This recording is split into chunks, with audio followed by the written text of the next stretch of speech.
Hello and welcome back to Podcasting as Praxis. I'm James and my pronouns are they and them. I'm Jamie and my pronouns are he and him. And I'm Alistair and my pronouns are he and him. And joining us tonight, wait, it's not what it looks like, we swear, this time's different, it's Sinan. That's right. It is different this time. I don't have a book, I don't have anything like that. You know, it's a friendly visit. It's a friendly visit. Yeah, Mum and Dad are away. We've got a keg in. Yeah. We've invited Sinan over. We're going to stick on the day after tomorrow for some reason because it's the only DVD we could find. And we're just going to kick it back and relax. That's it. Yeah. Yeah. There's no Sinan's book. here. Doesn't have a book. Apparently doesn't have any pronouns. Let's go. Oh, well. Yeah. It's like, oh yeah, I forgot about that. He, they, basically. As you like. Cool. Yeah, I mean, you say all that, guys, but both of our pod dads have independently left me an article to read you, so we may have two articles tonight if you're particularly good or bad. Well, I don't know. I hope the one David's pick's better than the last fucking one he picked. Well, you can tell me later in the episode, Jamie. We'll find out. But before we get to that, we should probably do some little news bites. Shall we start with the tire fire of Westminster and Liz Truss and everything that's been going on recently? I am enjoying the fact that whatever we say here is even if this episode was going to be released like 2 days after recording, which is what we usually do, it's going to be immediately out of date. Well, this evening, Yeah. but it's being released a week later, so it's going to be great. Yeah, it's actually becoming out of date as we speak, because I'm pretty sure Liz Yeah. Truss is meant to be doing something tonight, so... That might have something to do with why my work is pinging me. Oh dear. But no, in all seriousness, my understanding is the Tories are trying to find a way to basically put a bolt gun through the premiership of Liz Truss without actually putting a bolt gun through the premiership of Liz Truss. And meanwhile, the members of the Tory party are all pining for Boris again. Did I get that about right? I mean, well- Weekend at Bernie's would be a lot less convincing if the guy had just a fucking big hole in his head the whole way through the film. I think the issue is it's not Trussism. It's we need Trussism without Truss. Basically, that's what we need. I'm completely serious. That's what we need in this country. Well, Dare I ask a I question? think what you find though, Sinan, is that everything that has evolved over the past few days has been is quite straightforwardly a failure of democracy. Therefore, democracy should be done away with in all aspects of politics. God damn it! Yeah, there's that take that's like, oh, Liz Truss and Jeremy Corbyn are great evidence for why party members shouldn't pick party leaders, and I'm like, What did Jeremy Corbyn and Liz Truss have in common? Well, the public technically voted for them, so we can't be having that now, can we? Yeah. It's fucking seals clapping on command as they're well trained. It's fucking ridiculous. Especially when they're saying like Liz Truss was sided with the public. Asterisk, what percentage of the public? Point what percentage of the public got to vote on Liz Truss? Fuck off. I mean, I'm enjoying Nadine Dorries being like, well, we just got to have an election to sort this out. I'm like, yeah, fine, I guess. If you want to make it worse, go for it. Especially, like, to be totally honest, all the libs who are, like, even people like Aaron Bastani, who, but boy howdy, has he fallen very far, very fast. He's basically figured out that he Has might he get though? to- Or did he start at the bottom? I mean, I'll be honest, before that article read we did a little while ago, I didn't think he was completely awful, but yeah, no, he totally fucking sucks. He's basically decided he's got the whiff of like Access journalist about him, and he's decided, oh yeah, no, this could be good for me, so I'm just gonna start like pulling hard for Keir Starmer and pushing for an election because that'll be great. But what I love about this is I remain convinced that if they had an election today, I don't think it would be the blowout for Labour that the polls necessarily suggest. So, Oh, not like in the polls. Like, I don't think it'd be that big. And I don't think like it'd be, there was one of these polls where they put it into the electoral calculus machine and they're like, oh, the Tories would have one seat. And yeah, that would be very funny. It's probably not gonna happen. Like, no. I mean, to be fair, if that did actually happen, and the Tories were literally wiped out as an electoral force, that would be the one good thing about that blowout happening. Like, because everything else is going to be the absolute worst shit that you can think of, just being done with a slightly more smiley face and a bit more politely. Yeah.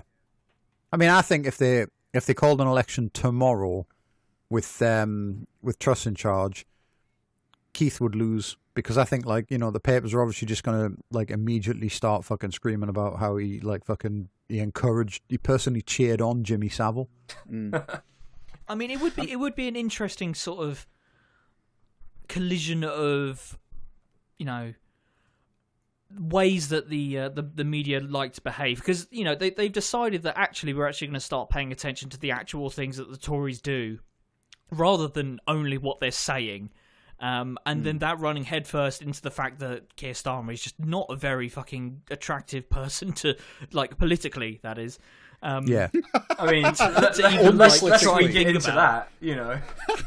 I love the implicit suggestion there, Alistair, that you do consider him attractive, like, personally. Yeah. I mean, like, to be honest, fantastic. like, as I was saying that, the only image that was coming into my mind was that really, like, weirdly wrinkly picture of him where it looks like he's got a little worm on his head, and that's what I was picturing right there. Every picture I've seen of him recently, he looks more and more like Darth Sidious. It's really fucking weird. Well, I'm extremely here for Alistair and his worm girlfriend, Keir Starmer. That's like, Oh great, my fantastic. No, that's the brain worm. That's what that is. Oh god, The spongiform. Okay. It's here.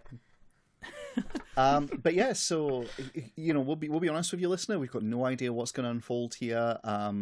Like, anyone's guess is as good as ours. I don't think they'll do a general election. No, like, that'd I be think there's fucking no. I mean, insane. they're going to cling to whatever power they can for as long as It's going to possible. be it's going to be very gratifying when, like, this comes out next week, like 6 days after the fucking announcement of a snap general election. Yeah, it's going to be great. I can't wait. I'll be Well, honest. If that happens, I've got bigger things to worry about. Jamie, if you're on the edit, you could just stick the sad horns .afe file in the audio. But on the subject of, like, elections and preparedness for them, the other news story I thought we should touch on is, well, it sounds like Labour have decided that you don't get to stand for Labour if you've done anything good for your constituents ever. And even if you've actually won a constituency that's never been won before by the party, Yeah. you can get the fuck out. Because you're, like, not even like what you'd call, like, a radical lefty, just someone who is sort of on the soft left of the party, but actually, you know, a local person that is local to Kensington that actually gives a shit about what happened to the people in Grenfell. No, you can fuck off, and we'll just get in some fucking freak who's just been parachuted in by the cunts in Labour HQ. Yeah, well, the important thing is that, like, fucking killer tomato lad gets what he wants. I was going to say, did you all see the apparent reasoning behind not letting her get on the long list? No. Was apparently social media activity. Posting is now verboten in the Labour Party. That's right. That's why all of us left. We're too, well, I mean, not that James was ever in it, but but yeah, that's why we all left. We're all too good at posting. They can't handle it. We were driven out of the Labour the Labour Party something awful and onto the left Twitter's 4chan. Oh my god. Labour Party something awful is a very cursed kind of image. It makes me wonder what the ban messages are like. And you know who Keir Starmer is, don't you? Well, I mean, he always was a bit spineless. In all seriousness, though, for the benefit of our listeners who have been, like, you know, up a mountain and communing with the gods, cough, Rob, which particular Labour MPs are we talking about that have been essentially not allowed to proceed? Can anyone remember? Well, Emma Dent-Code's the one who's not been allowed on the long list for Kensington. Mm-hmm. Sam Tarry's been canned in Mike Gape's old stomping ground. Mike Gape's new puppet has entered and taken that. With some very interesting accusations around him. I don't know what would get cut or what wouldn't, so I'm just going to leave it at that. Just Google the guy's name and accusations, and yeah, there you go. And inflation, yeah, we've been down this road before. Yeah. Damn, Sonic the Hedgehog is causing inflation? Damn, I'm going to have to look this up real quick. And then I think they're trying to trigger or continue the trigger ballot of Apsana Begum, which is mired in this complication of basically the party facilitating her continued abuse by her former partner. Yeah. I feel like at least on this podcast, we're all quite inured to just the absolute dog shit that the Labour Party, like, internal machinations get up to. Like, it really is just completely outrageous, all of the shit that they've been doing this whole fucking time. And like just the media obviously just being at best indifferent, at worst completely complicit themselves, and it's just beyond salvation. Like all of it, it's just completely stacked against any sort of form of progressiveness in any sort of aspect. I think you'll find, Alistair, that John McDonnell has issued a stern statement saying that this is completely beyond the pale. Oh, we got another petition. I remember. Is there going to be another rally?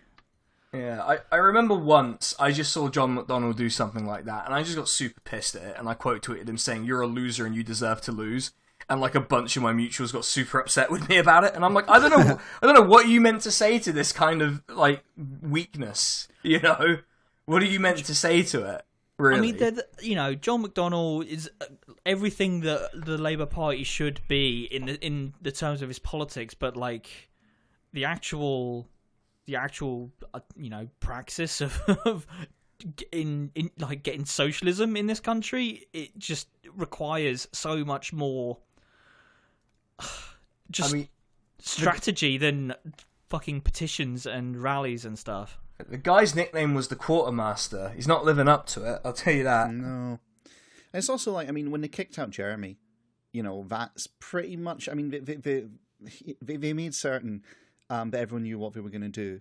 They kicked out Jeremy, and then the socialist Labour group basically rolled over and said, yes, Daddy, some more, please. And that's it. It's like, if they weren't going to go to bat for Jeremy Corbyn in the face of it all, if they weren't going to actually fight, then they're not going to fight over the rest of it, and they're just going to sit there and hope they don't get, hauled out of a cell and shot in the head next, essentially.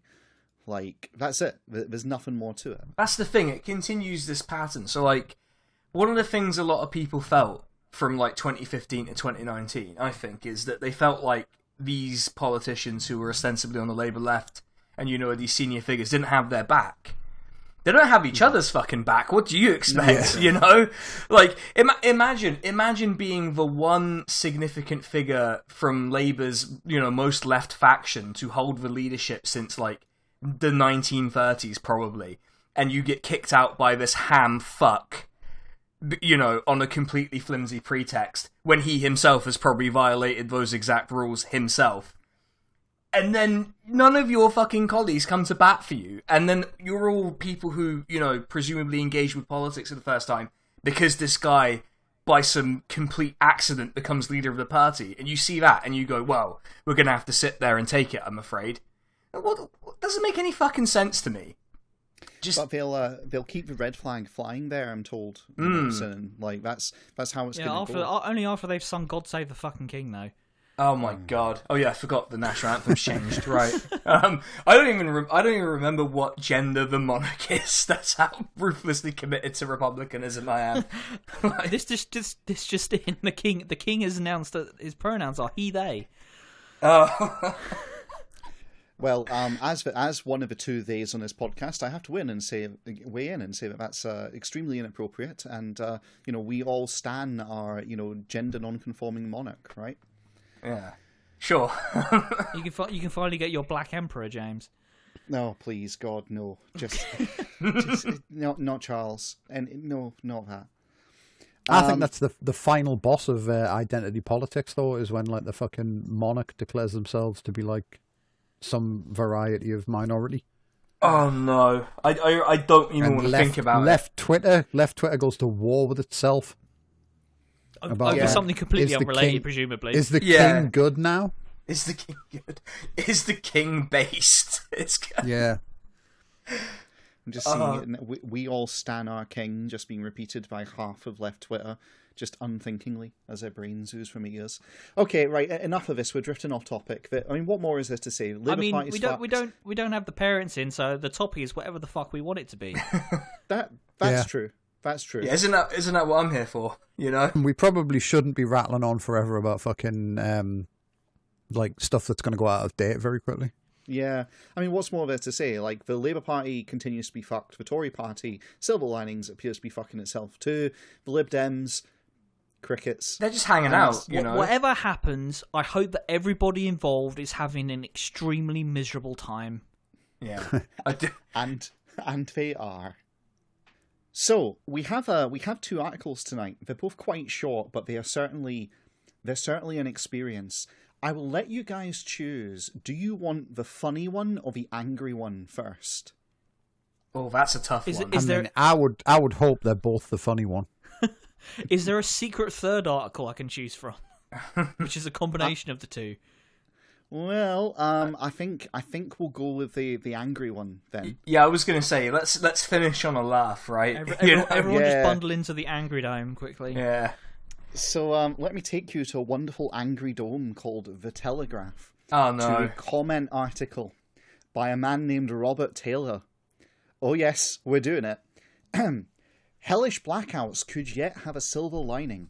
A power cut or two might be just the ticket to shake some of today's youngsters this cunt. out of their sublime sense of entitlement. Like, yeah, I don't. I'm gonna find Robert Taylor and shake him out of his fucking sense of entitlement, among other things. I mean, this is from I actually read this before, but because I decided, you know what, I like torturing my brain, so I read it and I was like, I got about a third of the way through and I was like, you know what, I'm fucking done with this shit. I'm not reading about like how entitled a generation are for expecting the lights to stay on from a newspaper that engaged in a media jihad because taxes might get put up 5% on the richest people in the country. Like, just go fuck yourself, honestly. Good. So 2/3 of this will be new to you, Sinan. Yeah, Glad to hear it. Yeah. Like, just want to be clear. If I'm not reacting, obviously initially, there is a reason. It's like the fuse has been lit, and about a third of the way through the article, it'll start to go off. So, going into the article, we need another war. An elderly relative used to insist in the 1970s. That'll sort the younger generation out. That'll show them a thing or two. But not in the way That's they're what they expecting. need. Yeah, I was just going to say, like, the more I hear of this, the more I think we do need another war. Even as a child, I found this puzzling. Well, yes, a war would sort them out, I thought. It would definitely do that. It would also involve mass human slaughter, you mad old fool. But now I think it's a good idea.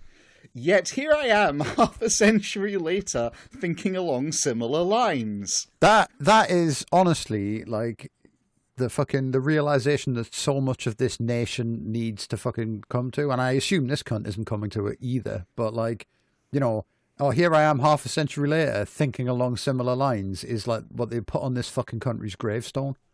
Yeah, whatever the opposite of personal growth is, this person has managed to just do that non-stop for 50 years. It's lead poisoning. It's lead poisoning. I'm sorry. I hate personal shrinkage. I mean, it's like how the UK's become a receding economy.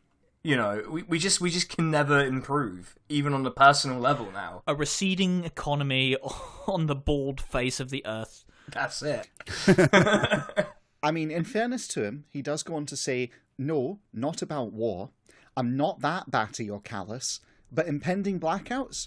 Just maybe. But the thing that winds me up about this is, weren't there power cuts when you were growing... Like, there were power cuts when I was growing up in this country. They happened, like, more than once.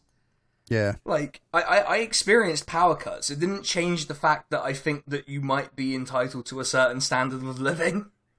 I mean, the thing is, though, this fucking cunt nailed on, like, fucking whined about how, if that Jeremy Corbyn gets in, we'll be back to the 70s with, like, blackouts and the bins not being eaten or whatever the fuck, like, they're always twisting about. So now it's good. Now that it's actually going to happen, though, under a Tory watch, it's good. That's the fucking yardstick by which these things are measured.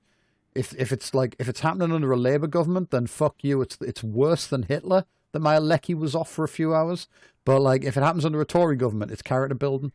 Well, There's literally a phrase I had in my head. Yes. I mean, this is just the fucking billionth reason in a long list of similar reasons as to why there are there are no rules in politics in this country. If you're relatively right wing, you'll get a fucking easy ride, and anything that you want to happen is basically what will become reality. But if you think that things should be slightly better, then anything that even can conceivably be attributed to you, and things that entirely aren't attributable to you, will be attributed to you, and you'll be done to death because of it.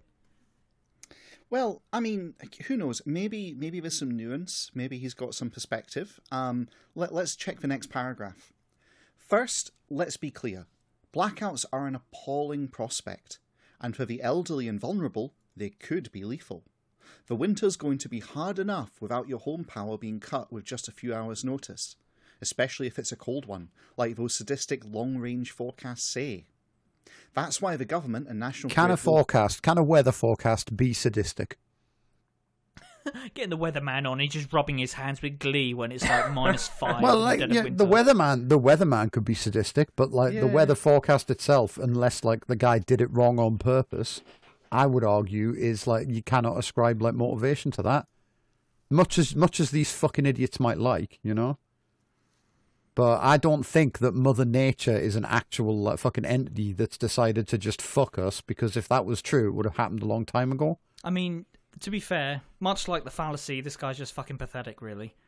I think I'll settle on the synthesis perspective, which is this is very bad writing, but then it is the Telegraph. That is a fair point, to be fair, about the Telegraph's general quality of writing. That's why the government and National Grid will do everything to prevent such a calamity. My bet is they'll succeed. Ha ha ha ha ha. Anyway, I certainly hope so. But what if they don't? What if we get blackouts?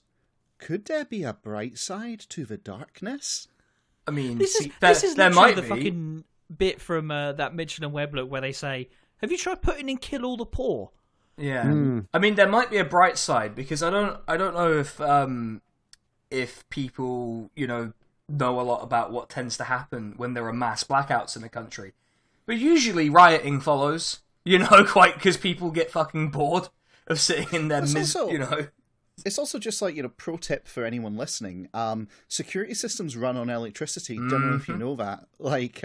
So, I'm not saying you should take advantage of that. Quite the opposite. I'm saying that if you are a small business owner, you should be concerned of this because, your shop, etc. is going to be rendered vulnerable by this experience. And as such, it's best for you to vacate the premises. Anyway, as it happens, some of my earliest memories are of blackouts caused by the miners' strike and the oil crisis in 1973. Now, who was in government in 1973? Does anyone remember who that was? Or whoever it was Labour. Well, yeah. That's kind of what I'm getting at. That was not a Labour government that time. Yes, it was. I know. I'm pretty sure you'll find it was Tony Blair or Gordon Brown. I mean, if it was Tony Blair, fuck him. No. Then it is his You're fault. all getting it wrong. It was Jeremy Corbyn. Oh yeah, of course. Children like me found it fun to huddle around a family candle. Oh, shut the fuck up! No, I believe him because he's a wanker, so he absolutely would have found it fucking entertaining. Is it possible to kill a pensioner with shaken baby syndrome?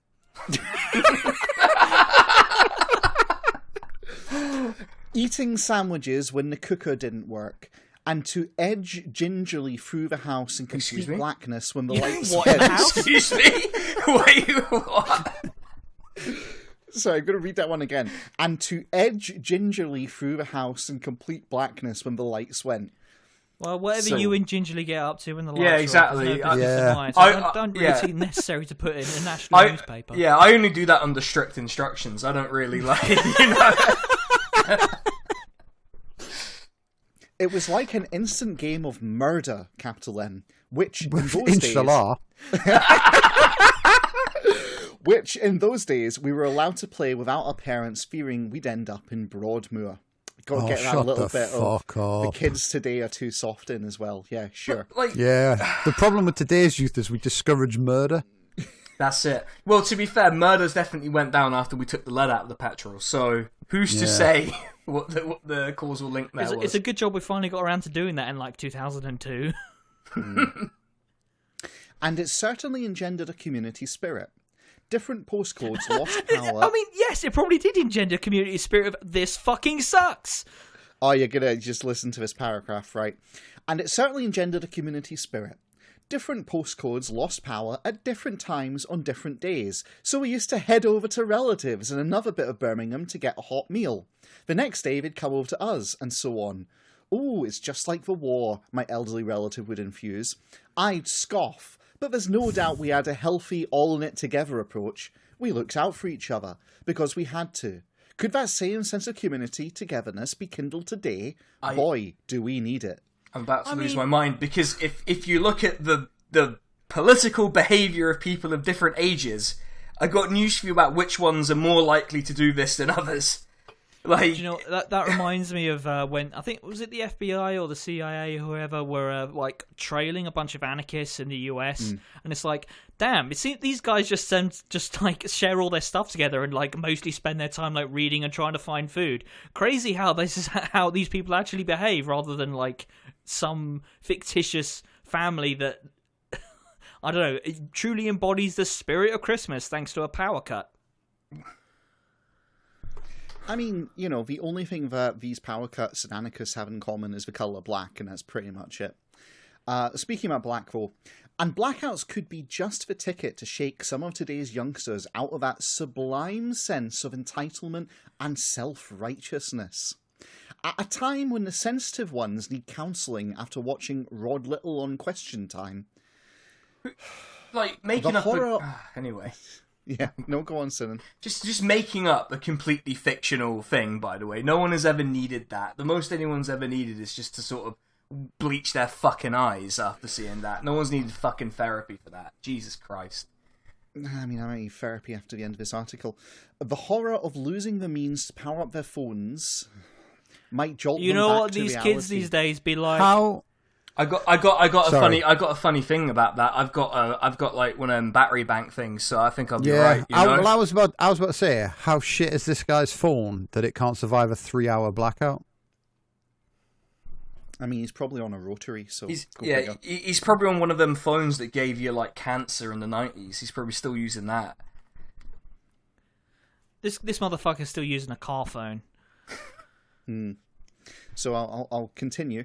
Might jolt them back to reality and back to real-world problems, rather than obsessing about whether Baden-Powell should be cancelled and tapes of Faulty Towers burned. I mean, tapes of Faulty Towers should be burned because it was shit. It's not very good, to be fair. I love the idea that the youth of today are all, like, the discourse is all about whether Faulty Towers should be cancelled. No, he's just bringing that up because he wants, like, to get on John Cleese's show. And also, like, look, whoever the fucking editor is probably fucking loves this shit whenever they use the word cancel culture or stuff like that. Yeah. That's probably one of it's probably one of those phrases you have to get in to get paid for this fucking shite. It's one of those things the papers do where they go like, oh, you better, do you know what I mean? Kids today need to fucking spend more time worrying about like fucking like getting a job and a haircut than trying to cancel, I don't know, and then they name a thing, and then everyone gets like really mad about like kids trying to cancel that thing, and like it's like no one mentioned that, no one even knows what that thing fucking is. Yeah, exactly. I don't know anyone who's like even around my age who knows what the fuck some of these things are. And also, by the way, I have a job and I didn't get a haircut, so what now? Telegraph. What now? Yeah. What are you gonna do about it? You gonna cry? Are you triggered by me having a job? Like, I think the best thing about that sort of like fucking that constant drive to like fuel up the gammons with rage for things like kids aren't doing is that it leaks out and they eventually just like see that in everything. Because there was my favorite internet comment of all time was like a couple of years ago. Heinz said they were thinking of changing the name of salad cream. Because most people don't people it's still popular with young people, but they put it in sandwiches rather than on salads. So they were thinking of changing the name to sandwich cream, and some fucking like, you know, confused like insane woman on Facebook replied that, or Twitter, wherever it was, replied that like it was fucking like ridiculous that how woke the kids were today, and just went on a huge tear. And it was like, what? Wait. We need to back up. Wait, people use salad cream? Like, that's a thing people actually use? Put it on sandwiches, apparently, yeah. Yeah, my partner uses it in a cheese sandwich. Yeah. Why wouldn't you just use mayonnaise? I understand. Like, I'm a little. I've just had my mind blown at the wrong point here. Yeah, sack this article off. It's salad cream / sandwich cream time. You sound like an American who's just learned that the rest of the world uses butter on bread. Like, yeah, that's the What, vibe do you're Americans giving not off. do that? No, they don't. They What the don't, fuck is and they wrong think with them? Okay, I know, so I've right? had my mind blown twice just now. Hold on. It is fully sandwich time now. What? Okay, Yeah. right. Putting down the article for a second. Genuinely, in America, Putting down the article, picking up my home loaf of bread. yeah, in America, they don't put butter on sandwiches. They don't, right? And this is a thing that every American who comes over here and learns that we use butter on our bread thinks it's weird and strange. Fuck, do they use butter for? Do they drink it? I mean, to be fair, in America, you can never rule it out, They can put you? butter in like all of their dishes. Yeah, they use butter primarily the same way we'd use like olive oil to like line our pans or whatever. But instead they use mayonnaise. That's the main condiment, which means that almost every American sandwich you order has probably got mayonnaise on it. Yeah, that's rather than fine. butter. Oh, instead of butter, right? Okay, well then, no, I'm not okay with that. Yeah, right. That I'm not okay with. Like, I've to just be clear. remembered some of those like fucking cooking videos I've seen where it's like the woman making the fucking pie with like 6 different kinds of cheese, and it's just like a whole stick of butter. I mean, I won't lie, I probably would try it, but yeah. Oh, I mean, I'm very much underselling it because I think it also had like all sorts of other insane shit in it, like a pair of shoes or something. Probably. I'm less fucking interested. Horror Less interested. TikToks of like Americans cooking. Well, picking the article back up now that we finished our sandwiches. Are you Leave it ready alone. You don't know where it's been.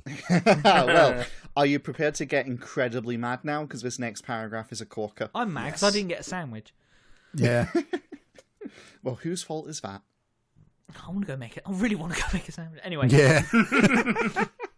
See, this is what happens. Your pod dads go on holiday and they don't leave you any food until you've got to cater for yourself. You just end up sitting in the dark during your blackout eating nothing. Yeah. Anyway, meanwhile, a blackout or two might demonstrate the naivety of the extreme net zero agenda. Oh. It's all very well asserting the evils of fossil fuels when you're sitting in a junior common room sipping tea, or blocking the M25 on a frantic Friday, but things become trickier once the lights literally go out. What the Suddenly, fuck are you it's you're talking easier- grateful for a But bit the- of Norwegian crude. But the It's problem so much is, easier to advocate for fossil fuels when you'll be dead of old age within 20 minutes. that is true. That is one thing, and also This- like I would like to invite like fucking what did you say this was? Roger Taylor? I believe Robert Taylor, so. sorry, It's not Robert the guy Taylor. from the guy from Queen. But I would like to invite Robert Taylor to lick my unwiped arse, quite frankly. The tedious prick. like the thing is that this is a problem that could be quite easily solved by, you know, not depending so much on gas that's speculated on in the international market. It seems like a problem that's quite easy to solve. If only we had some other way of generating electricity that wasn't fossil fuels in this country that's an island with a lot of wind around it and coast. What might I be thinking of? That's all well and good, Sinan, but you've got to remember the point of these articles is to invert reality to the opposite of what they actually are. Yeah. So rather than this being a crisis brought on by fossil fuel dependency, instead it's a crisis which is brought on by us not being dependent enough on fossil fuels, and the alternatives wouldn't help. It You really know? is just. If we just actually- fracked. It's actually insane that the essential point of this article is that we needed to import more gas from Russia. That is basically the point that it's making. Like, This article is the fucking guy from SimCity 2000 or whatever it is. You can't cut back on fossil fuel funding. You will regret this. Yeah. Now, what the guy's saying is we need to do more fracking, like forever. We need to frack just harder again, and like- faster, so that we can sell all of the gas that we extract with that to like the international markets. Again. Still have power cuts, but also our tap water will be flammable. Also, this, Yeah, that's kinda again, like cool. the last time we talked about fracking, just the fracking. Like, if you are going to go like hard-headed, I am going to do fracking somewhere. Picking the UK is so fucking stupid because all of the fucking shale oil and everything is near people's homes, unlike the fucking Dakota or wherever the fuck it is in the US, which is basically empty apart from all the fucking oil drills. Yeah, but like what you're forgetting there though is that like the government like can't take kickbacks for drilling that happens in Dakota. Oh, yeah, I mean, it's just so on so many and the- levels. and the Fracking in the companies- UK is stupid. And the companies that are actually going to do the fracking couldn't give two fucks if like everyone's house falls into a giant pit and like takes them directly to hell. That's not their fucking problem. I mean, they can't. What is the pit going to take us to the UK again? Jesus Christ! Yeah. I mean, on the plus side, when the UK is just layer upon layer of different like strata of Britons. And you fall into a giant pit, come out in the 1970s, and then you'll be fucked. They just leave the bins out. Crazy. And on the plus side, when the lights go out due to the power cut, you'll be able to light your tap water. So, it's all it's like a virtuous circle. It all works. You'll be able to edge Ginger Lee, whoever the fuck that is. Speaking of, well, it's strangely on topic for the next paragraph. Oh, and there's the bonk for Britain push. Oh my fucking life. Me. If you haven't heard, a Tory minister... changes. Jesus Christ. A Tory minister reportedly told The Sun on Sunday last week that we must use tax cuts to encourage more women to have babies to stem the declining birth rate. If that's the case, I suggest blackouts for baby making could be the tonic, and could get the Tories leaping back up in the polls. Do you know what might make people want to have children in this country? Making this fucking tedious, terrible country livable for a young parent. Yeah. Literally, some kind of support whatsoever. We don't want the wrong kind of people having babies. Like, we want like the middle classes and above to have babies. Thank you very much. And also we can't be letting those scum that live on council estates. Also, specific demographics of middle class and above, preferably, is what I read heavily into that. Oh yeah, absolutely. It's got the same, like, I remember back in the 90s, late 90s, 2000s, we'll say, I read a story about Russia, right? And we're not going all Ukraine-Russia stuff here. This is just genuinely like a thing. Was this about the pencil and the space race? No. Though that was story it about is also the world's bullshit, smallest drill bit? No. It was a genuine story about Russia, about how there was a far-right kind of, Putin-adjacent youth organization that was having camps specifically for the purposes of getting young people to have kids. Like, where they'd attend basically a political rally and then all of them go back to their tents and fuck. And this was explicitly encouraged as part of their ideology of, like, making children for the kind of Russian state, right? I remember reading this and thinking, this is insane and, like, clearly right-wing kind of garbage nonsense. And a part of me was like, I wonder if it's actually... Is this a thing that's really happening, or is this just, like, a bit ginned up? Then I looked a bit more into it, turned out it was. We're basically Russia on a time-lapse, I think, at this point, because it's just the same sort of shit, It's but let's worse, have more kid. Because at least all the fucking Russian royals got herded into that basement. Yeah, where Hitler shot them. Yeah. He does finish that paragraph by saying, "Well, we can dream," which is just the skeeviest fucking sort of. Yeah. Anyway, this guy's going to be devastated when like the fucking power goes out and his wife still won't shag him. Yeah, exactly. I was going to say this is a devastating combination of like generational resentment and horniness. Yeah. So, might power cuts actually be a positive experience? Of course not. They'll be inconvenient and uncomfortable, and for some, dangerous and terrible. But not for me might as well be written in brackets after that. Yeah, I was going to say, there's a heavy... not for me. Yeah. But if my elderly relative could see the bright side of 2 world wars, then I'm ready to see 1 or 2 ill-hidden benefits of otherwise horrible enforced cold and darkness. Let's trust it won't come to that. It is interesting how people who actually had to live through the wars had, like, coping mechanisms and trauma, and they would process that in, like, weird ways, in the sense that this stuff would never actually be resolved internally for them, so it would come out as these weird, like, almost half rationalizations of how it wasn't actually that bad. But no, I'm a fucking boomer, therefore the war was good, actually, and also so are power cuts, but not for me.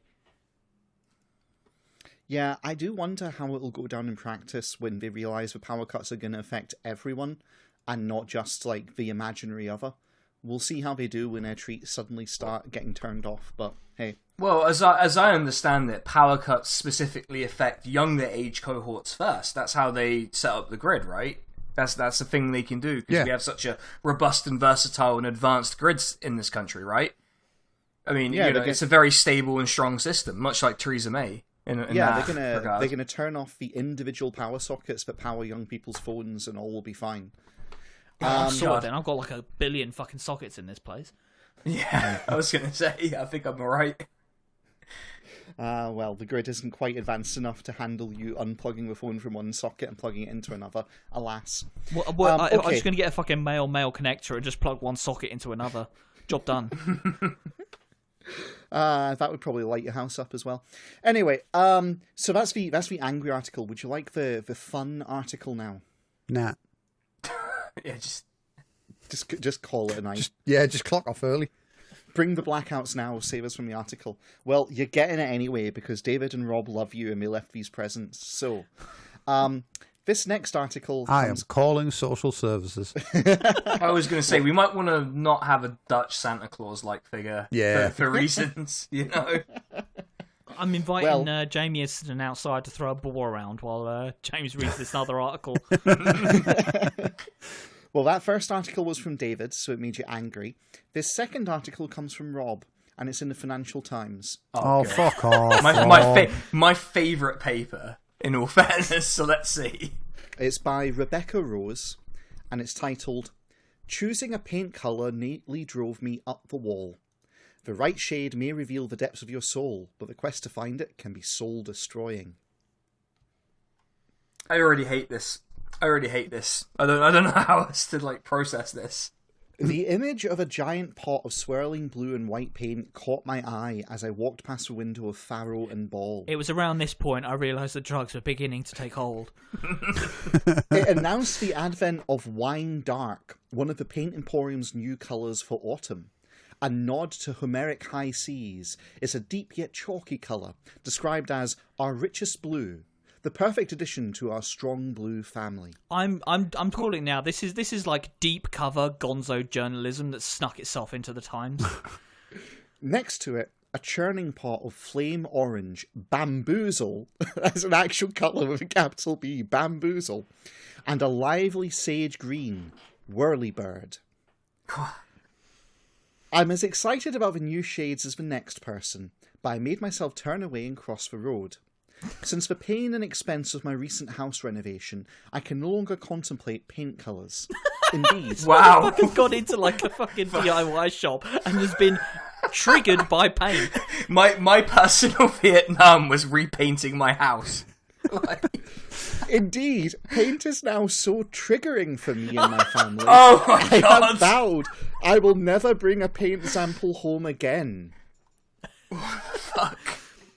Oh man! Like all these things, one bad trip and you can't go back to that place ever again. You know. I mean, to be fair, I'd be more sympathetic if that was what was going on to me. You know. Like all these things, at the beginning, long before the house had been ripped apart to its spindly Victorian foundations, the idea of choosing a ton of new paint colours seemed exciting and important. Little did I know then that such surface decisions would represent... the lens of being on like hallucinogens throughout this entire process is absolutely fucking works, by the way. Little did I know then that such surface decisions would represent about 1% of the approaching avalanche of far more boring decisions that we would have to make about flush plates and shower drains. Yeah, ascribing great deals of significance to things that are completely inconsequential is very in line with what I've just been saying. Nor did I realise then how divisive paint colours can be, or that they could lead someone to question what kind of person they are or aspire to be. I'm sorry. Further evidence, Your Honour. Yeah, I'm not unconvinced by this theory now. This person's just on hallucinogens. Like, do you ever just think about paint, man? Like, it does have that kind of vibe to it.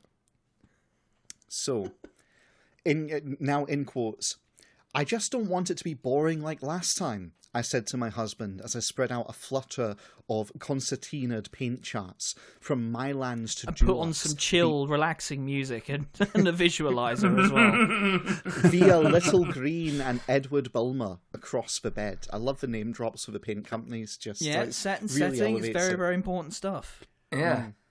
When we first moved into our narrow London terraced house, we hurriedly painted it in Dulux Diamond White, splashing out on Farrow and Ball's creamy Wimborne White for our sitting room. We knew these were somewhat vanilla choices, and at some point we'd reveal the true depth of our souls by painting the living room Hague blue.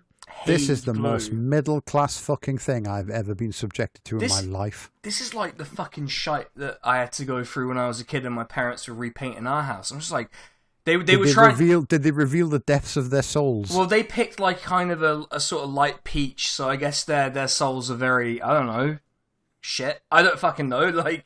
But they tried to get me involved, and I was like 10. I was like, I want to play my fucking Game Boy. Fuck off. You know. What's a Game Boy, Sinan? I don't think. I've heard of those. don't even fucking start. I love the fact that they specify Dulux Diamond White, which is separate and different from Farrow and Ball's Wimborne White. Like, you know, it's like I have no idea what either of those colours actually look like, but I guarantee you they're identical to me. Yeah, exactly. Yeah. That's it's exactly the thing. Extremely fucking Christian Bale in American Psycho vibes. Yeah. He just started putting like little paint testers on the table, then asking to see, what's the Farrow and Ball's paint tester like? And everyone's looking kind of shifty as someone takes it out. That crisp whiteness. I'm convinced the missus has that thing where your eye can see more colours. You know, like a fourth cone or whatever the fuck it is. Secret fourth cone. Has hit the tower, yeah. But like, cause she'll constantly be like, doing fucking like sewing or something and hold up two threads. And she'll be like, which one of these looks better? And I'm like, they're the same fucking colour. There's no, do you know what I mean? Like, she just gets really mad at me. Like, obviously this one's like deep crimson and that one's blood red. And I'm like, if you say so. I assume Jamie just goes through his day-to-day life with everything in grayscale, and that's why you like Return of the Obra Dinn so much. Yeah. I mean, you know, true fact about me, I actually have incredibly good colour vision. I consistently test for getting full spectrum right every time I've, you know, been tested. And even I am guaranteed nailed on telling you that those two shades of white are identical. And, like, these people's brains are inventing the distinction. Oh, anyway. Definitely. It's like, it's like when they do the blind Pepsi Coca-Cola test, and people are like, I don't fucking know, it tastes the same. It's like, it's a brand thing. They're inventing it because it's different brands. Yeah, but the one thing that does diverge from that is Crystal Pepsi, as we all know. Well, yeah, okay, then you can probably have a reasonable guess at which one it is, I guess. But you know. So we've had our sandwich, and now we're having a drink. Okay, sure. Yeah, a 15-odd-year-old drink. I mean, didn't they? Perfect association. I mean, one of the YouTubers we watch regularly on my stream did start a campaign to bring back Crystal Pepsi. I wonder if he succeeded. Well, right in. Let's crack on with this article because there's more madness to get through. Also, shout out to it being called Hague Blue. Loving that. Yeah, anyway. I was wondering about that. Is that anything to do with where Tony Blair's going anytime soon? Just start sending pots of this stuff to wherever the fuck Tony Blair is right now. Presumably negotiating with Satan himself. Oh my god, it's like if Tony can't go to the Hague will go to Tony. Love it. Right. 8 years later, in the aftermath of the pandemic, and as we began to feel the effects of Brexit, we embarked, at arguably the most expensive time in history, on our renovation. While the main project was a side return kitchen extension, I was desperate to divert my energies into paint. I am creative, I told myself, and I have an eye for colour. How hard can it be? 9 months later, my husband and I stood in our dining room, looking from the wall to the builder, and then back to the wall. But neither could tell which was which. Yeah.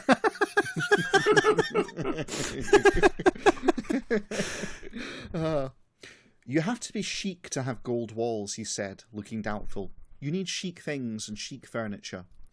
The wall, painted with a trial coat of Mylan's FTT002 gold paint. Oh my god, they specified. That's a snappy fucking name, quite frankly. Yeah, I'm remembering. I can just remember it like that, right? Yeah, I refer to everything by their hex number. Yeah. Oh no, it gets even better. So, the wall, painted with a trial coat of Mylan's FTT002 gold paint, presenting... That's who C-3PO lost his virginity to. Presenting as a sludgy avocado bronze in the north-facing light, seemed to be closing in on us. Mylan's metallic range FTT stands for Film, TV and Theatre, has adorned the sets of Harry Potter and Game of Thrones. Oh my fucking Christ on fire.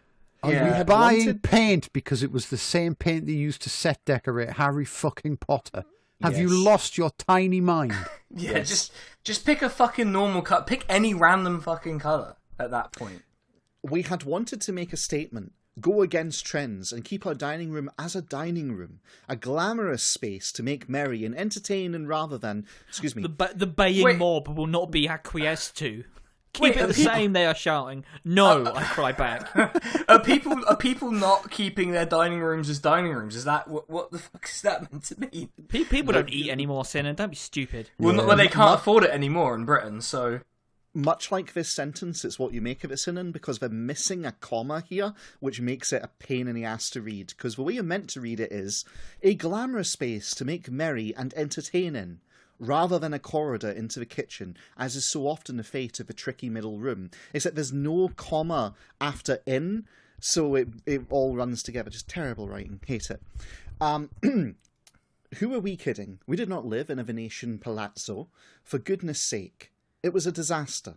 The next day we texted the builder. We've decided to paint it light blue and promptly ordered 7.5 litres of Dulux mineral mist. This is a fucking conversation I've had with other 30-year-olds who are decorating their own home. It's like, oh, that's very interesting.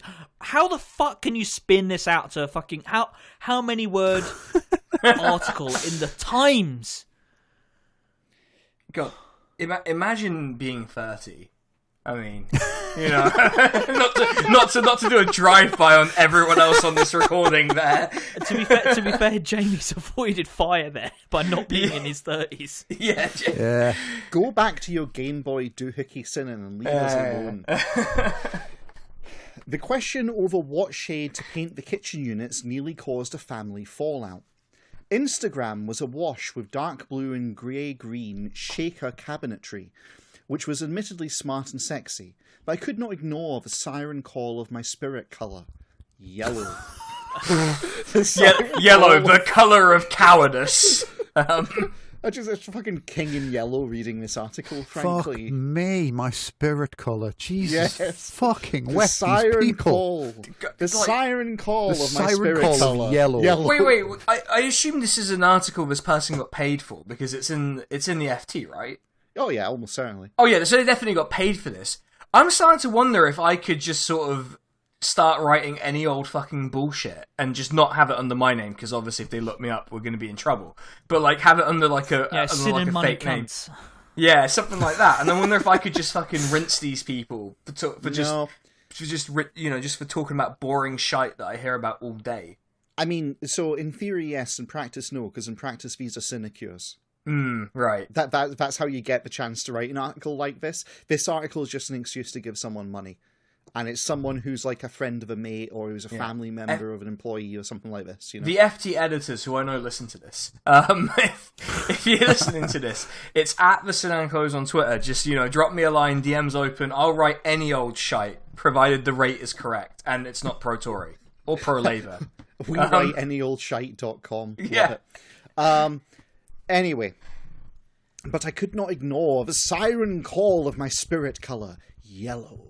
I had in my mind a very particular shade of bright golden primrose and was hell-bent on finding it. And then there's a picture of the person's kitchen, which we're probably not going to remember to put on for the patrons, but in case we do, I will just share this now with our lovely guest.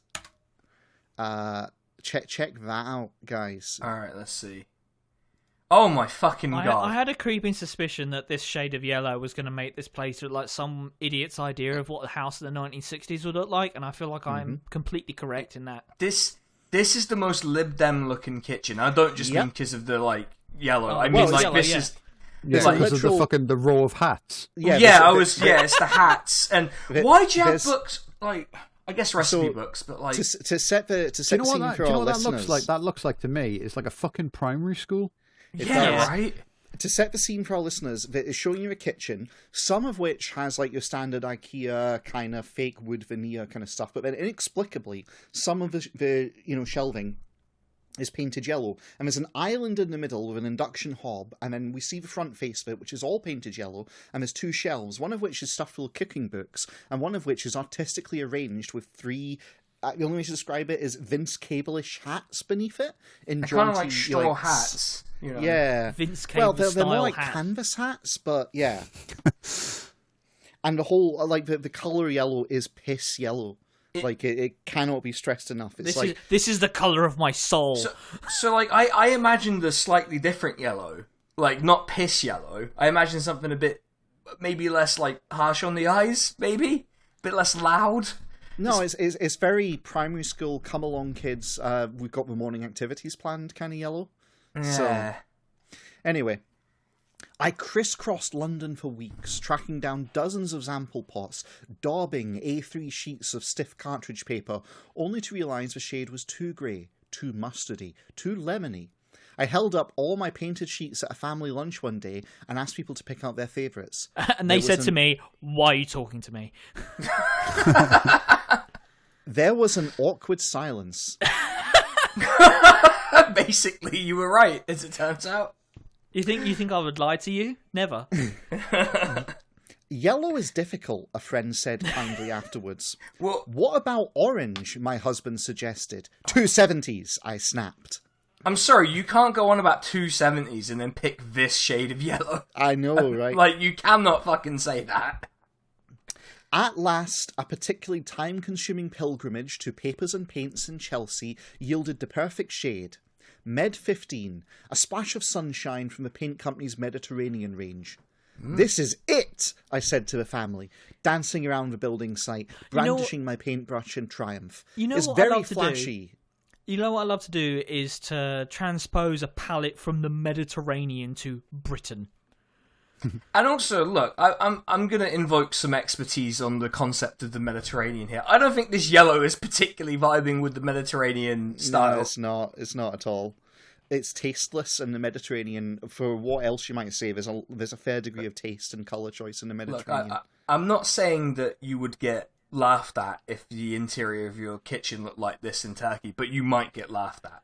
It feels like a much more of a outside of the house kind of colour. Yes, I was going to say, this is a colour that I've seen apartment blocks in Turkey be painted. You know, because some of them are like pink and shit like that. And, you know, because we don't want to look at like a concrete block, so you paint it. This is that kind of colour where you just sort of paint an apartment block that colour, and it's like, oh, it's nice, and you'd probably be able to find it easier when you're staggering home drunk. Not that that's ever happened to me in Turkey, but anyway. I know my grandmother's apartment block is the pink one, so that's good. The sad thing is, I once when I was young, I used to wonder, why don't we paint our buildings bright colours like they do abroad? And the answer is because it all turns fucking grey and dismal, just due to the weather. Anyway, it's very flashy, said the cabinet maker circumspectly. I love they've got a cabinet maker on their building site. Like, again, you know, most Lib Dem kitchen explained. Yeah. While I struggled with the quest to distill a collective family personality into paint, my children's choices were refreshingly straightforward. Once I got them into the fucking mincer. Oh no, this goes places. My children's choices were refreshingly straightforward, if disappointingly gender stereotypical.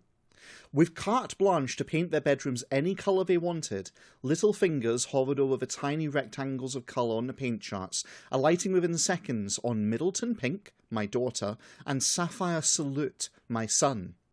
What have we done wrong? That's some weird names to give your kids. Yeah, I was going to say, I wasn't sure whether that was paints or names or what, like... What have we done wrong, I said to my husband.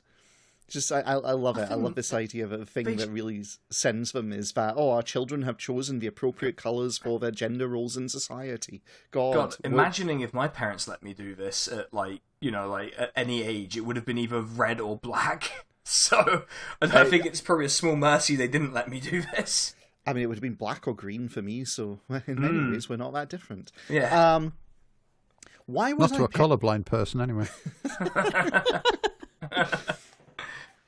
Why was I pinning so much on these superficial decisions? Because you're insane and middle class. What is it about colour that feels so acutely personal? Oh man, this is a Lib It's Dem. because it's you're because you don't have any projecting onto real it. problems in your entire life. Yeah, I was going to say, you don't have any real problems or real interests by the sound of it. Yeah, exactly. It's a Lib Dem grappling with like human existentialism, and the best they can come up with is, why is it that color moves me? Like, yeah. Anyway, this is where it's just. Well, I'm just going to read this, and you can make of it what you will. Master colorist Wasily Kadinsky would have understood. I'm sorry, what? Wasily Kadinsky. Wassily. Vasilin Kadinsky. Okay. I think that name's Polish, so it'll be Vasily. So that W will be a V. Okay, that Kandinsky. makes a lot more sense. Okay. Would have understood. Colour is a power which directly influences the soul, said the artist. That was long before Instagram muddied the waters. Oh my god. I was glad I had listened to my soul rather than Instagram, at least when it came to the kitchen. Med 15 was a resounding success. Even the naysayers came round. But after that... The baying mob nods approvingly. But after that, with most of the house left to paint, we ran out of steam. And money. The decision fatigue was real, and the costs had spiralled so horribly that we had to draw a line under any further fancy decor and admit defeat. Plain white paint is included, the builder reminded me. Go for it, I said wearily. We can always paint it a different shade later on. Rebecca Rose is editor of Financial Times Globetrotter. Good for her. Hell, yeah, We all love a happy ending. Yeah. I don't know about you, but I feel like my soul has been lifted, raised, exalted by the colours of paint. Now thinking about whether I can paint my room in this flat black now. Just, you know. Paint it green, Sinan, and then you can green screen all of your streams. See, I don't stream from my bedroom. I stream from the living room, and if I paint that green, my partner's going to have a big problem with me. She's going to be really mad at me if I try and pull a stunt like that. But it's fine. If you had the green screen, you could just crop them out. Yeah, yeah. Digitally replace her with Iron Man. Should have cropped her out on that cocktail Supportive stream. Tony Stark, yeah. Person in the room? What person in the room? Yeah. He says as Oh, he you clicks the mean button. billionaire philanthropist Tony Stark? If I ever do get a green screen set up, I will absolutely do really weird shit like that with it. Sorry, you know? I'm just picturing, hey, isn't it cool? I get to stream in my living room with Tony Stark. What do you get? I get to watch TV in my living room with my wife. Yeah. Oh, my poor partner. She's so indulgent of all of this nonsense that I do, and even had the even conceding to showing up on the stream while I made cocktails, which was great fun. Hey. Well, speaking of great fun, we've got a bit of time left, and Alistair, you threatened us that you had found an article. Yes, a secret third article that I Has hit the tower. that I alluded to earlier, which Article 7. Which I think is probably going to strike the balance between angry and funny that we've been desperate to find on today's meandering episode. Go on. It is titled, "I've lived without central heating for 10 years. Here's how you can too." Oh, Is it wow. a giant furnace of some variety? Yes. Do they live in like a cave that's about, I don't know, 2,000 meters under the earth, so to speak? No, they live in a... What was it? It is a... House? On the edge of the Cotswolds, a house, yes. Oh, cursed. Edge of the Cotswolds, already cursed. When we moved into this house, it didn't have gas central heating, but it had a coal fire, and it's like, that was inconvenient as fuck, and like, really fucking messy and everything. Well, but, you know, if I'd known that like 15 years after it got replaced, that like gas was suddenly going to be like fucking, do you know what I mean, withheld for political reasons, then I would have kept it. Well, you'll be pleased to know, Jamie, that the first line of this article reads, "That's terrible. How do you cope?" This is the reaction I get when I mention we don't have central heating in our house. But after more than a decade of living without it, it no longer seems like a big deal. That is, until the upcoming winter of discontent loomed, with soaring energy bills and a cost of living crisis. I realised I'm a trailblazer, blah, blah, blah. It's like, if fucking people go, oh, well, thousands of years ago people didn't have central heating. It's like, well, no, let's all just wear animal skins and sleep around a big fire in the woods, you fucking pricks. Do you know, if I could start a fire in my sitting room every night and like sit around that getting warm, that'd be great. I wouldn't need central heating. What I love about people who say that sort of thing is they're like, oh, thousands of years ago we didn't need this. And I'm like, yeah, thousands of years ago getting a cut or a bruise would have killed you. So I don't think it's like an entirely fair comparison to be making. Yeah, it's like people go like, oh, well, you didn't, like, you know what I mean? Primitive man didn't have antidepressants. How did he cope? It's like, primitive man didn't have to listen to you. Yeah. Well, how did primitive man cope? He went and fought an animal that was slightly too big for him or too fast or too strong and got killed. Yeah. That's usually what they fucking did. I'm reminded of this post that I read. It was a screen cap from 4chan, where it's like some guy basically, he's got a construction site job and he spilt a bag of concrete. And he was racist in Greg's. Well, different post. But he was saying, he spilt a bag of concrete and then it was just him zoning out as a supervisor who's like 2 feet shorter than him, came up and started angrily tearing strips off him for daring to drop this bag of concrete. And just in his head, he's like, do you know, back in the day, I could have just turned around and lamped you one in the face because I'm like built like twice as large as you. But modern society prevents me from doing this, and instead I need to sit here and listen to you making shit, out of the fact I made a mistake. And it's like, okay, it's 4chan, so obviously it's regressive as fuck. But it's like, if we did live in an ancient time where we had campfires and like, we're all wearing furs and all the rest of it, the commentariat class would be on, like, basically nanoseconds of like time to live. Can you imagine if we rock up to the fucking campfire, we're all sitting there hungry and like cold and like, just generally not feeling great, and like, well, lads, it's character built. Can you imagine how long they'd fucking last until we solved our heating and food problem pretty much instantly? I'm not convinced they're going to last particularly long if things get bad in the UK. So, I mean, She goes on. The record 80% increase in energy costs fueled by Russia's war on Ukraine.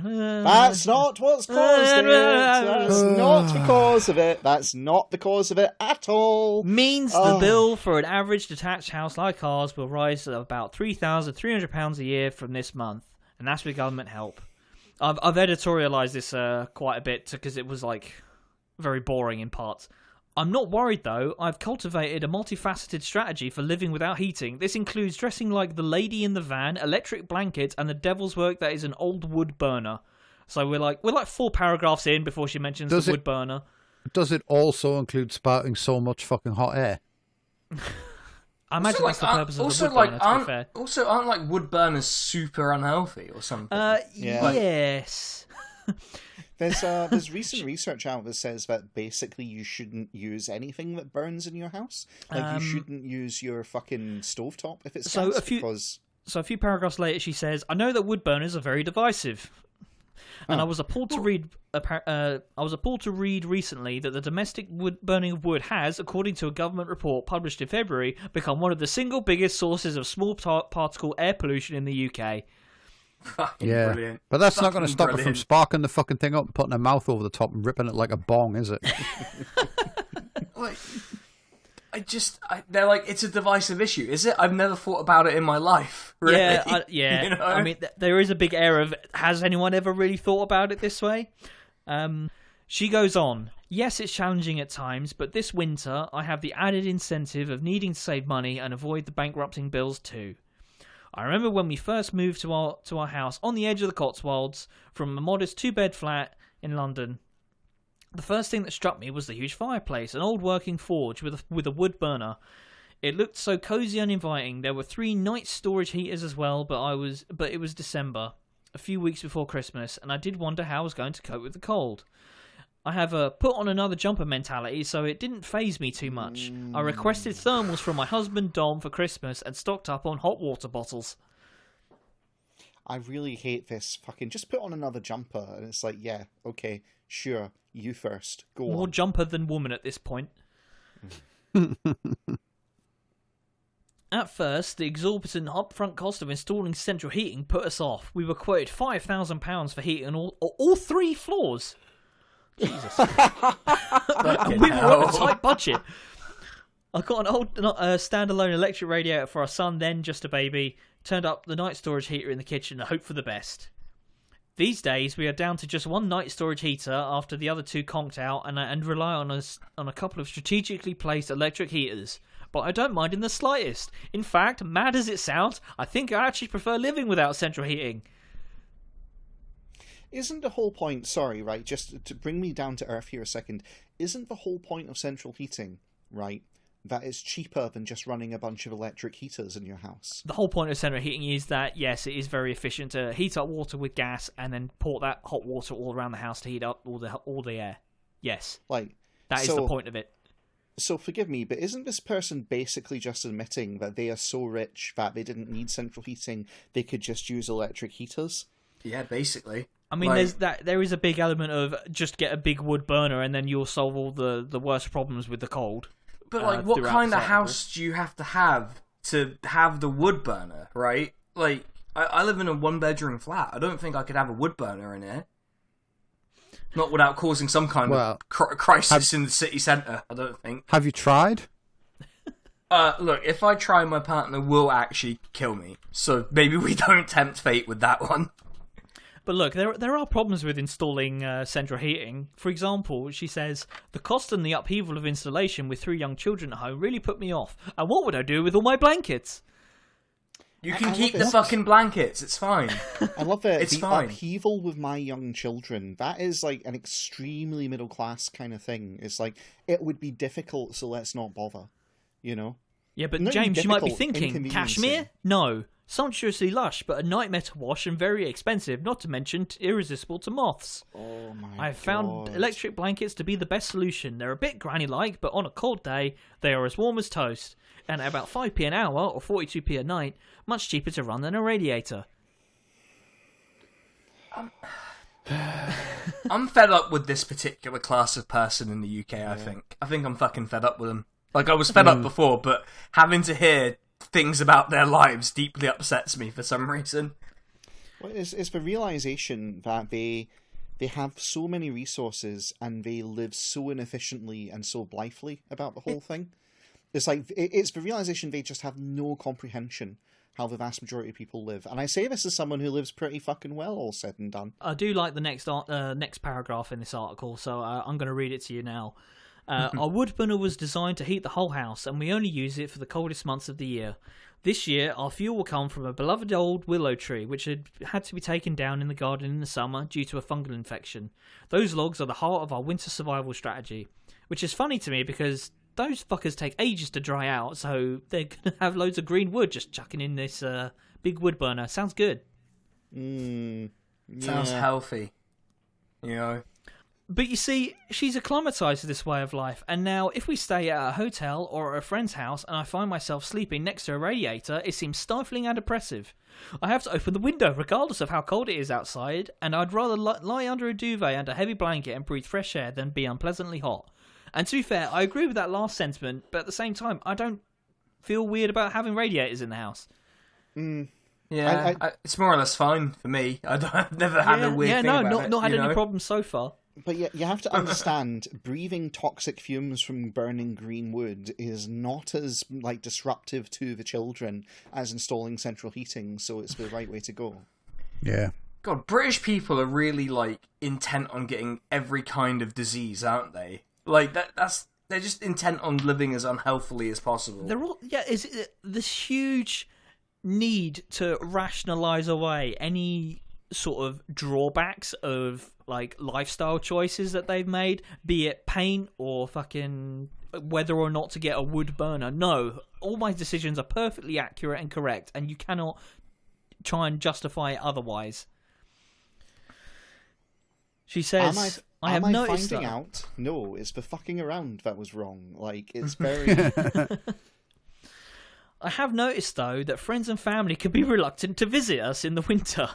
I remember when my sister was babysitting for us one evening and coming back to find her in her coat, huddled over under a duvet on the sofa. I've clearly hardened to this life over the years.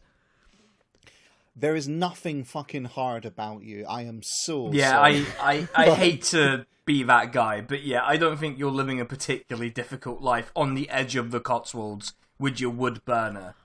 But she is gonna have the last laugh, because in the final paragraph she says, "The next time someone gives me a look of pity when I tell them we don't have any central heating, or ask how I'm going to cope, I'll just ask them if they have an electric blanket as good as mine and put another log on the wood burner." No, I have central heating. That's what they're gonna say. Like, thank you for that, Georgina Fuller in the Telegraph. Oh, that's a two God, for double one header. Telegraph special tonight. Yeah. Oh. Hey.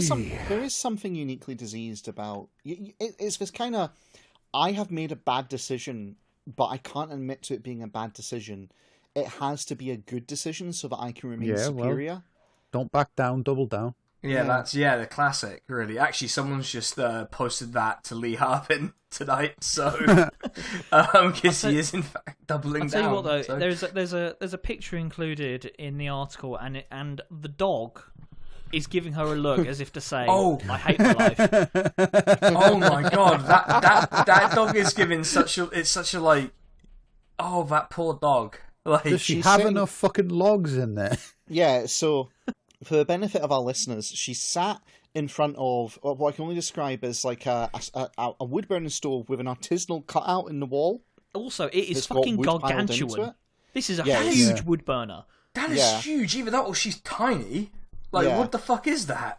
And she's wearing what looks like an expensive wool sweater with an obviously expensive wool blanket over her lap, and then she's got one arm curled around. I don't know. Is that a golden retriever? Dog. It's just a dog, mate. I don't know. I don't know the types. Dog. She's vacantly smiling face on to the camera. The dog is turned towards the camera, but its eyes are looking up at her out the corner of its eye, as though it's basically saying, "I really hope I'm not being thrown on the fire next," or something like that. It's very much like "Oh God, here we go" kind of expression on the dog. The dog's the best bit of this picture in almost every respect. We love the dog on this podcast. That and the 2 holes in the walls stuffed with logs, and the big basket of logs in the corner. we get it. You have a wood burner. Like, we understand that. Like, didn't need to have this. Also, the house, like, I can just tell from our little snapshot that it's a very expensive house. This is this is an artisanal choice rather than a fucking, like. Here's the thing. I know someone who, again, very middle class, decided they were going to go crofting, essentially, and so they bought a croft and went up, and credit where credit's due. It's like it's not central heating. It is like a wood burner and all the rest of it, but it's like, the place kind of.